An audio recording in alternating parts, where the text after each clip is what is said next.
So it is time for a game of Would Kmart Be Shocked? We talked about this a little earlier, but let's just put one final statement to it. Would Kimberly Martin be shocked if Aaron Rodgers and the Steelers made a deep playoff run? Greeny, I would be shocked, and the key word here is deep. I think this team will make the playoffs, but I think there's still a lot of questions on offense. A lot of starters who were here last year are no longer on this team. This offensive line has to play better and protect Aaron Rodgers, so they will make the playoffs, but I don't think it'll be that deep. Okay, then let's go to the next one here, because on the McAfee show yesterday, we played it for you earlier. Rodgers said he expects this to be his last season in the NFL. He was pretty definitive about it.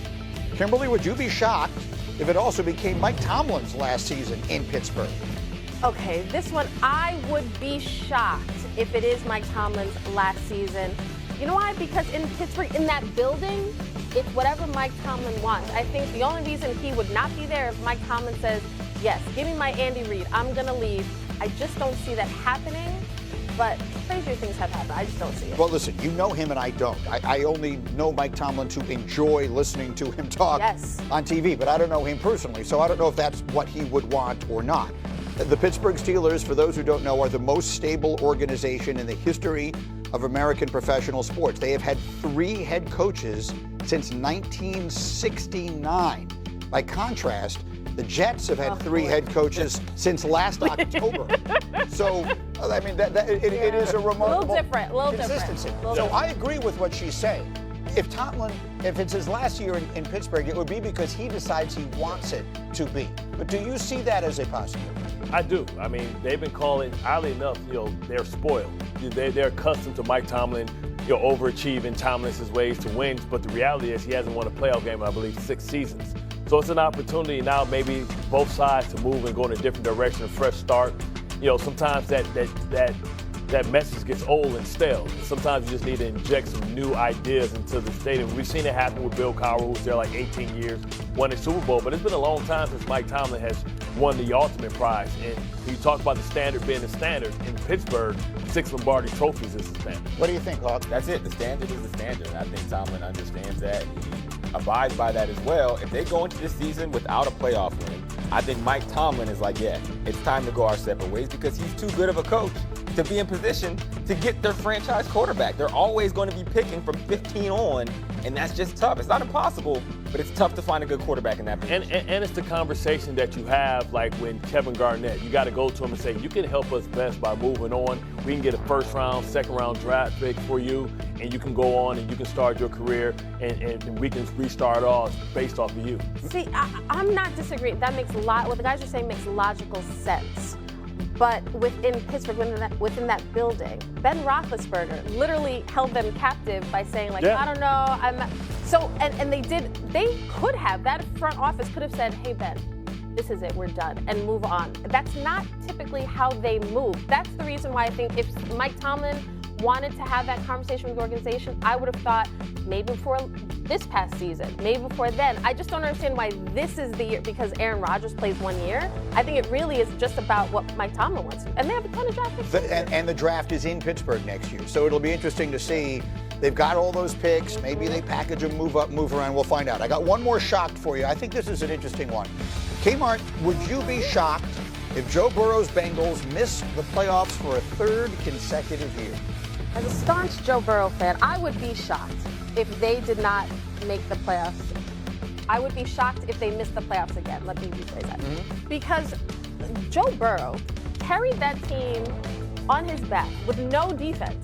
They did not play. Imagine if he had a decent, competent defense on the field. We're looking at a team that could have made the playoffs.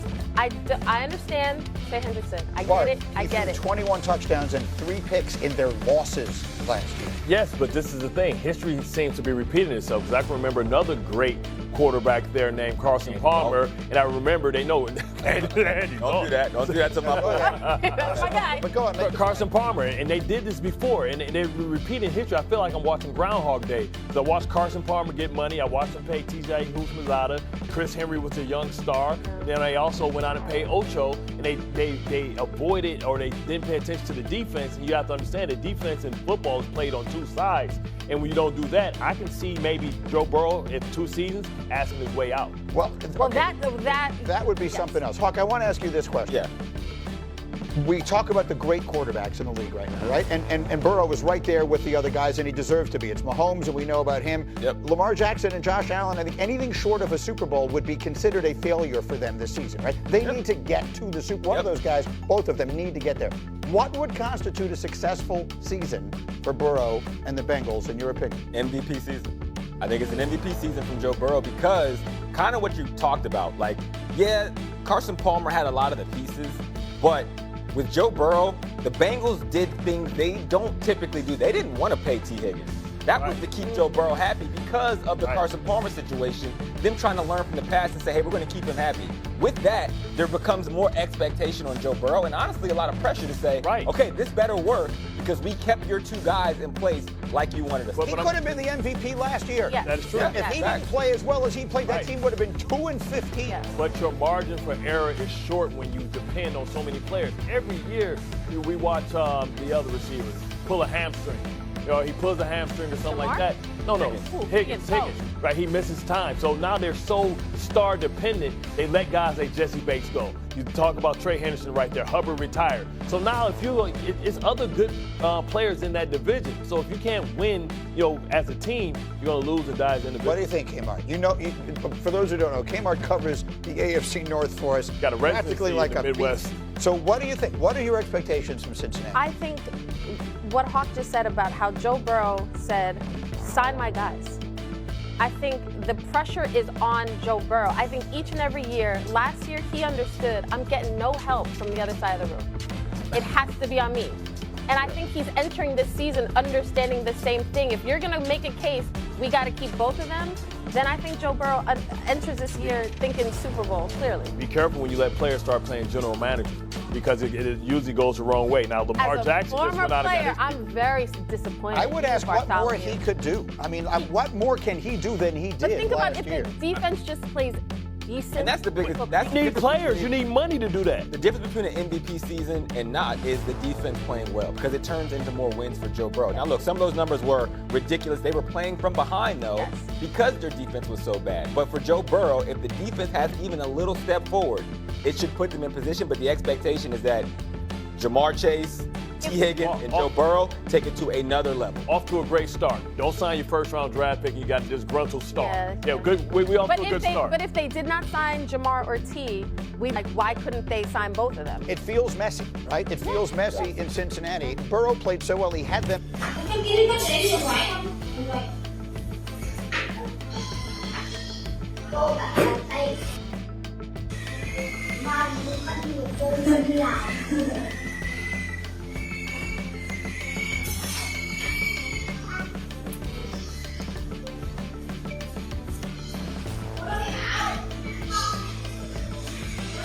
Bây giờ mình sẽ tiếp tục làm phần thân súng nha.